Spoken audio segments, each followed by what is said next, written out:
మీరెంత బాధపడిపోతున్నారో నేను అర్థం చేసుకోగలను. మీ ముఖం చూస్తుంటేనే అర్థమవుతుంది. కానీ ఇలాంటి రాక్షసు గురించి పెళ్లికి ముందే మీకు తెలిసింది. పైకి ఎన్నెన్నో నీతులు చెప్పే సుప్రతీక నిజస్వరూపం గురించి నాకు నిన్నటిదాకా తెలియలేదు. చాలాసేపు నేను మీలాగే షాక్ అయిపోయి చూస్తూ ఉండిపోయాను. పైకి ఎంతో సిన్సియర్గా కనిపించే సుప్రతీక మనసులో ఇంత కుచితం ఉందని ఇన్ని రోజులుగా తెలుసుకోలేకపోయాను. ఇంత జగత్కిలాడని అప్పుడే అర్థమైంది. నాకు మతిపోయినంత పని అయింది. చాలాసేపు కలం నిజమో అర్థం కాలేదు. అమ్మకి ఈ విషయం తెలిస్తే గుండె పగిలి చచ్చిపోతుంది. అందుకే ఆవిడకి ఈ విషయం చెప్పలేదు. ఎలాగో షాక్ నుండి తేరుకొని మీకు మాత్రం ఈ విషయం వెంటనే తెలియజేయాలని ఇక్కడికి వచ్చాను.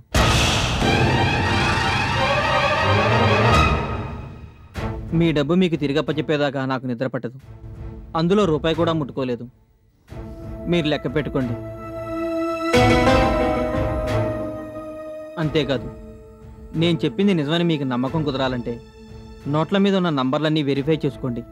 మీ ఆఫీస్లో పోయిన డబ్బు ఇదే అని మీకు స్పష్టమవుతుంది. సీరియల్ నంబర్లన్నీ మ్యాచ్ అవుతాయి.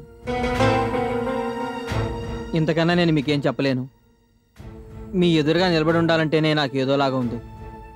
సుప్రతీక లాంటి ద్రోహికి అన్నయ్యని చెప్పుకోవాలంటేనే నాకు చాలా అవమానకరంగా ఉంది. ఇంకే తప్పు చేసినా ఆవిడ తరపున మిమ్మల్ని క్షమాపణలు అడిగేవాడిని. కానీ ఇప్పుడు అలా అడగలేకపోతున్నాను. దయచేసి ఆవిడని క్షమించొద్దు. ఇది చాలా పెద్ద నేరం. డబ్బు కొట్టేయడమే కాదు, మీ నమ్మకాన్నే దెబ్బతీసింది. అంతకన్నా ఘోరం ఇంకేదీ ఉండదు. ఆ మనిషి నా చెల్లెలని చెప్పుకోవాలంటేనే అసహ్యం వేస్తుంది. రక్తం మరిగిపోతుంది. మీకు ఇంకెలా చెప్పాలో అర్థం కావడం లేదు. ఇంకా ఇక్కడ నిలబడి ఎంతైనా మాట్లాడొచ్చు, కానీ నాకు మొహం చెల్లడం లేదు. నేను బయటే ఉంటాను. ఈ డబ్బు మీదేనని మీరు వెరిఫై చేసుకునేంత వరకు వెయిట్ చేస్తాను. విషయం తేలాకే వెళ్తాను. ఆ తర్వాత మీకు ఎటువంటి సాయం కావాలన్నా చేసి పెడతాను. మామూలుగా ఏ అన్నయ్య చెల్లెల్ని శిక్షించమని కోరడం, కానీ నేను కోరుతున్నాను. మీదెంతో మంచి హృదయం అని నాకు తెలుసు. అలాగని సుప్రతీకని క్షమించొద్దు. ఇలాంటి మనిషిని క్షమిస్తే సమాజానికి చెడు చేసినట్టు అవుతుంది.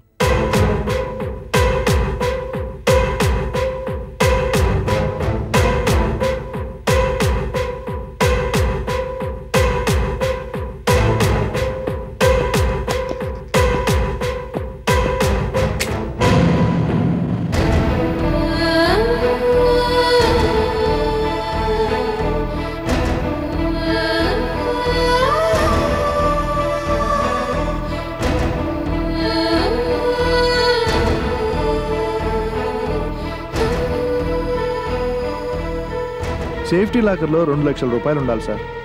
తెల్లారేపాటికి సుప్రతీక మాయం చేసింది. పైకెంతో సిన్సియర్గా కనిపించే సుప్రతీక మనసులో ఇంత కుచితం ఉందని ఇన్ని రోజులుగా తెలుసుకోలేకపోయాను. మీ మంచితనాన్ని అమాయకత్వాన్ని ఆసరాగా చేసుకుని మీ నమ్మకాన్ని సంపాదించుకోవడానికే ఆవిడదంతా చేశారు.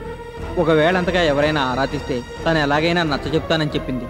ఆవిడ చాలా తెలివైంది సార్. ఎలాగో మిమ్మల్ని పెళ్లి చేసుకోబోతుంది కదా, తననెవరూ పట్టుకోలేరన్న ధైర్యంతోనే ఆమె కక్కుర్తిపడి పనిచేసింది సార్. మీ నమ్మకాన్నే దెబ్బతీసింది. ఇలాంటి మనిషిని క్షమిస్తే సమాజానికి చెడు చేసినట్టు అవుతుంది.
నేను బాలకృష్ణ మాట్లాడుతున్నాను.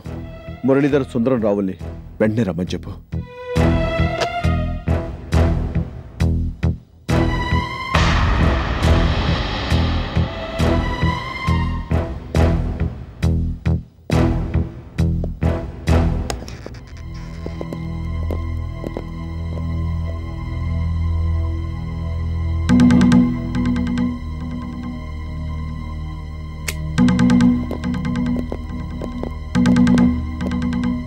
రమ్మన్నారా సార్?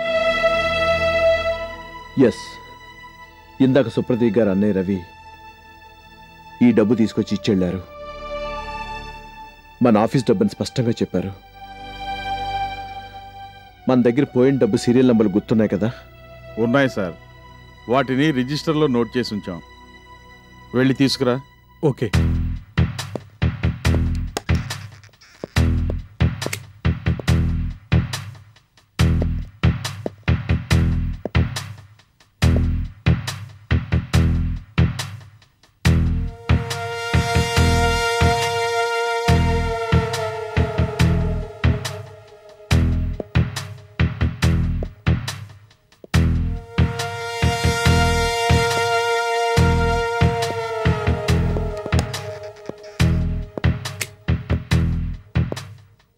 సార్, ఈ రిజిస్టర్లో నెంబర్స్ నోట్ అయి ఉన్నాయి. బ్రీఫ్ కేసులో ఉన్న డబ్బుతో ఈ నెంబర్లు వెరిఫై చేయమంటారా?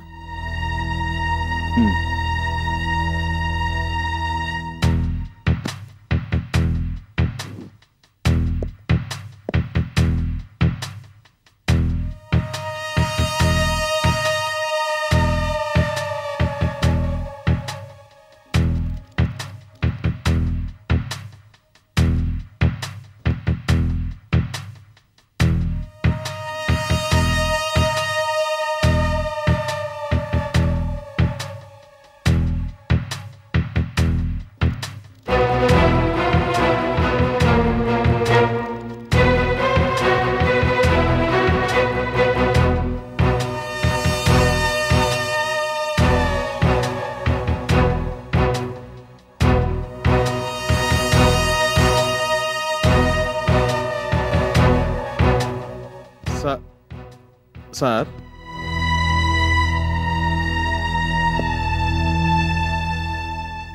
ఈ విషయం మీకు చెప్పాలంటే బాధగానే ఉంది, కానీ మేమన్నదే కరెక్ట్ అయింది సార్. నెంబర్స్ అన్నీ మ్యాచ్ అయ్యాయి.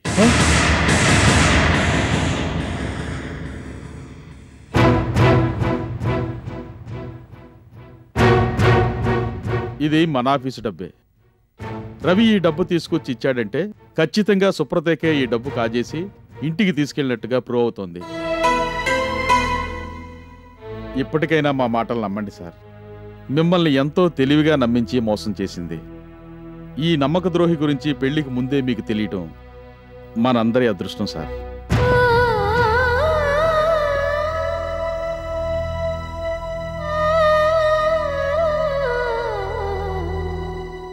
సారీ సార్, మీ పరిస్థితి మాకు పూర్తిగా అర్థమవుతుంది.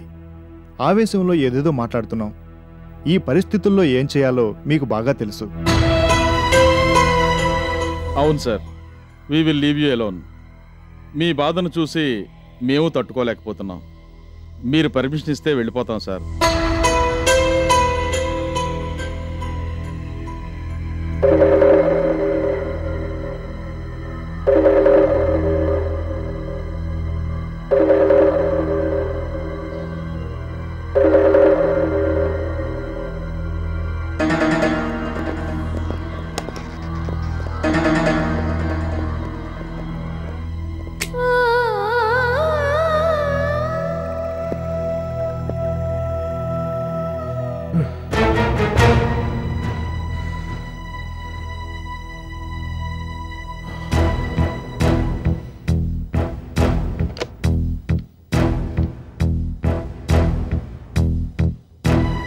సుప్రతీక్ గారిని వెంటనే రమ్మని చెప్పు.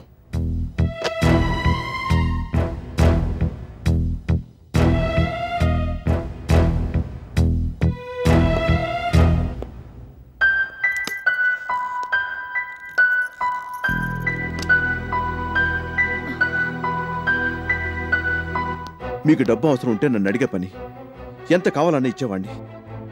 ఇలా ఆఫీస్ డబ్బు ఎవరికీ తెలియకుండా తీసుకెళ్తే దొంగతనం చేసినట్టయింది. ఆఫీస్ అంతా అల్లరల్లరైంది. పరువు ప్రతిష్టలకు ప్రాణాలు దారిపోసే మా అమ్మ నాన్న రాబోయే కోళ్ళు ఇలాంటి పని చేసిందంటే భరించలేరు. నాకేం చేయాలో పాల్పోవడం లేదు. ఏంటి మీరు మాట్లాడేది? డబ్బు నేనే తీశానని మీరు అనుకుంటున్నారా? నేను అనుకోవడం కాదు, సాక్ష్యాలతో సహా రుజువైంది. ఇక మీరు నటించనక్కర్లేదు. నటనా? అవును, నటనే. కాక దీన్నేమంటారు?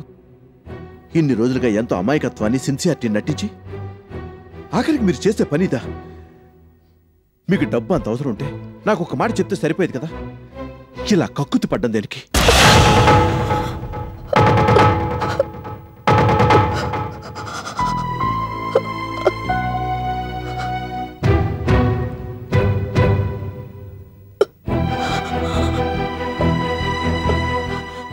నేను కక్కుర్తి పడ్డానా? మీరేనా ఈ మాట అనేది? మీ ఆఫీసులో డబ్బు నేను తీస్తానా? అసలు ఈ ఊహ మీకెలా వచ్చింది? ఎవరో ఏదో చెప్తే నమ్మేస్తారా? ఎవరో ఏదో చెప్పలేదు. ఈ ఆఫీసులో పనిచేసేవాళ్ళు మీ సొంత మనుషులు ఇదంతా చెప్పారు. చెప్పడం కాదు, అంతా ప్రూవ్ చేశారు. మీ ఇంటి రూపాయి కూడా మా ఇంటికి రాకూడదనే ఉద్దేశంతో మా అన్నయ్యని వెంటనే మీకు లోన్ తిరిగి ఇచ్చేయమన్నాను. అతను ఆ పని చేసేదాకా నేను నిద్రపోలేదు. ఇంతకాలంగా నీతి నిజాయితీని నమ్ముకొని నిప్పులాగా బతుకుతూ వచ్చాను. డబ్బుకి కక్కుర్తి పడేదాన్ని అయితే ఇంతకు ముందు ఎన్నెన్నో సార్లు ఎన్నో రకాలుగా ఆ పని చేసుండేదాన్ని. చావనైనా చస్తాను గాని ఇలాంటి నికృష్టమైన పనులు నేనెప్పుడూ చేయను. నా మీది నింద పడినందుకు కాదు, మీరు ఈ మాట నమ్మినందుకు నాకెక్కువ బాధగా ఉంది.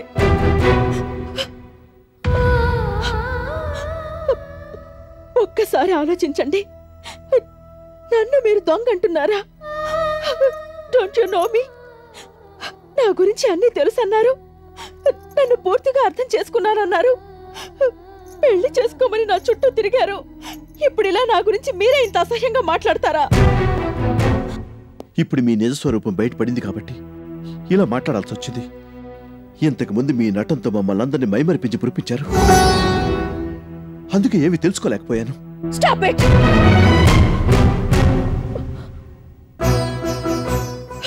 నటనా నటనా అని పదే పదే అనొద్దు. నేనేనాడు మీ డబ్బు కోసం, మీ ఆస్తి కోసం మీ వెనకాల తిరగలేదు. మీరే ఆ పని చేశారు. పెళ్లి చేసుకోమంటూ నేను ఒప్పుకునేదాకా మీరు నిద్రపోలేదు. నా ప్రాణాలు తోడేశారు. అసలు ఈ పెళ్లి కావాలనుకుంది నేనా మీరా? నా మానాన నేను బతుకుతున్నాను. నా కష్టాలేవో నేను పడుతున్నాను. ఎవరో ఏదో చెప్తే ఇంత తేలిగ్గా నమ్మేసా మీరు నా చుట్టూ ఎందుకు తిరిగారు? పెళ్లి పేరుతో ఈ తతంగం అంతా ఎందుకు జరిగేలా చేశారు? దీనివల్ల అల్లరల్లరైంది మీరు కాదు, నేను, నా బతుకు. ఆఖరికి మీరు కూడా నన్ను ఇదే మాట అంటారని నేను కల్లో కూడా ఊహించలేదు. మిడిల్ క్లాస్ మనుషులంటే మీకు అంత చులకనన్నమాట. నాకేం మాట్లాడాలో అర్థం కావడం లేదు. అసలు ఇదంతా జరుగుతోందంటే నమ్మలేకపోతున్నాను.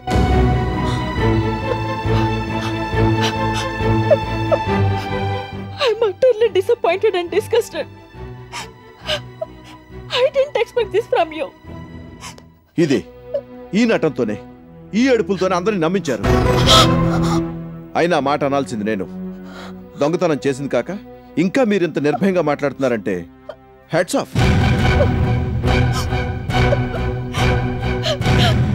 అవును, మీకెంత గుండె ధైర్యం లేకపోతే ఈ ఆఫీసులో ఎంతకాలంగా మమ్మల్ని అలా నమ్మించగలిగి ఉండేవాళ్ళు. నాకు అనవసరంగా ఎవరి మీద నిందలేయడం ఇష్టం ఉండదు. మీరు చేసిన పని సాక్ష్యాధారాలతో నిరూపితమైంది కాబట్టే ఇలా మాట్లాడుతున్నారు. ఏవో సాక్ష్యాధారాలు? ఎవడో ఏదో అన్నాడని నమ్మేయడమేనా? ఎవరో అనలేదు, సాక్షాత్ మీ అన్నయ్యే మీరు దొంగ అని తేల్చి చెప్పాడు. అన్నయ్య? అవును, మీ అన్నయ్యే. మీరు చేసిందంతా పూసగుచ్చినట్టుగా చెప్పాడు. ఈ ఆఫీసులో మీరు కొట్టేసిన డబ్బుని తిరిగి తీసుకొచ్చి నాకు అందించాడు. అదిగో ఆ బ్రీఫ్ కేసులో ఉంది ఆ డబ్బే.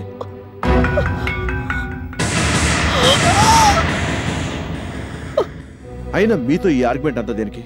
మీ అన్నయ్యని పిలుస్తాను. మీ ఎదురుగానే అతను ఏమంటాడో మీరు వినాలి.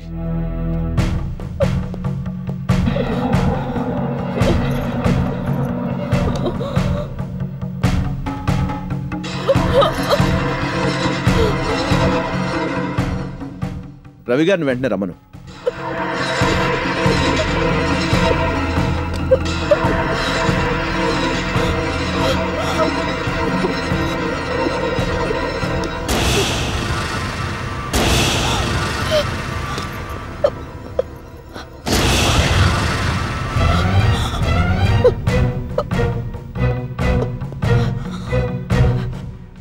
నువ్వెందుకు వచ్చావు ఇక్కడికి? నీ బండారం బయట పెట్టడానికి వచ్చాను. నేనేదో లేనిపో నిందలేస్తున్నానట. నాతో మీరేం మాట్లాడారో ఆవిడతో చెప్పండి. వీడిని నమ్మొద్దు, పరమ నీచుడు. మీకెన్నోసార్లు వీడి గురించి చెప్పాను. Just don't believe him. ఇదంతా కావాలనే చేశాడు. మీ సొంత వాళ్ళే మీకు ఇంత ద్రోహం చేస్తున్నారంటే నేను ఎలా నమ్మగలను? అయినా మీరు ఈ డబ్బుని ఇంటికి తీసుకెళ్ళి ఉండకపోతే ఆయన చేతికి ఎలా అందుండేది? ఎవరు చెప్పినా నేను నమ్మకూడదు. మీరు చెప్పిందే నేను నమ్మాలంటే ఎలా కుదురుతుంది? ఏం చెప్పావు? ఆయనతో ఏం చెప్పావు? ఏ అలా కళ్ళు పెద్దవి చేస్తే నేను భయపడిపోతాను అనుకున్నావా? ఏం చెప్తాను? నువ్వేం చేసావు అదే చెప్పాను. జరిగిందంతా పూసగుచ్చినట్టు చెప్పాను. నిజాలా చెప్పాను. ఏంటా నిజాలు? నువ్వు పుట్టిన దగ్గర నుంచి ఒక్క నిజము మాట్లాడలేదు.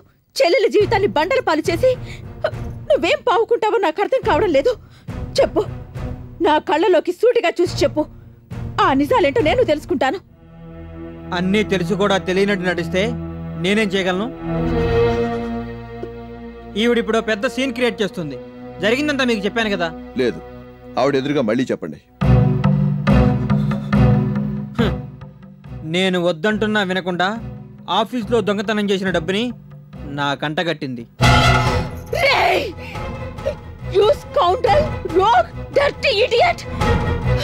నేను నీకు డబ్బు తీసుకొచ్చి ఇచ్చానా? ఈ ఆఫీసులో నేను దొంగతనం చేశానా? నిన్ను నిలువునా పాతేస్తాను. నిజం చెప్పరా? ఎవరి దగ్గర డబ్బు తిని ఇదంతా మాట్లాడుతున్నావు? చెప్పరా, చెప్పు. Stop this nonsense. ఏంటిదంతా? ఇంత అసభ్యంగా ప్రవర్తిస్తారనుకోలేదు. నేను అసభ్యంగా ప్రవర్తిస్తున్నానా? నేను ఇవాళ ఈ గదిలో వింటున్నది, చూస్తున్నది ఈ సభ్య సమాజానికి సిగ్గుచేటైన దృశ్యం. అమ్మని నాన్నని మరిపించాల్సిన అన్నయ్య సిగ్గు లజ్జ వదిలేసి చెల్లెలి పైన ఇన్ని నిందలేస్తుంటే కాదని నిలదీయడం అసభ్యమా? ఏనాడు నాకు చీర కూడా కొనితేని ఈ పెద్ద మనిషి నా రెక్కల కష్టాన్ని పీకల దాకా మెక్కి ఇవాళ నా మీదే లేనిపోని నిందలు వేసి నా బతుకుని అంధకారం చేస్తుంటే నేను ఆవేశపడటం అసభ్యకరం అవుతుందా?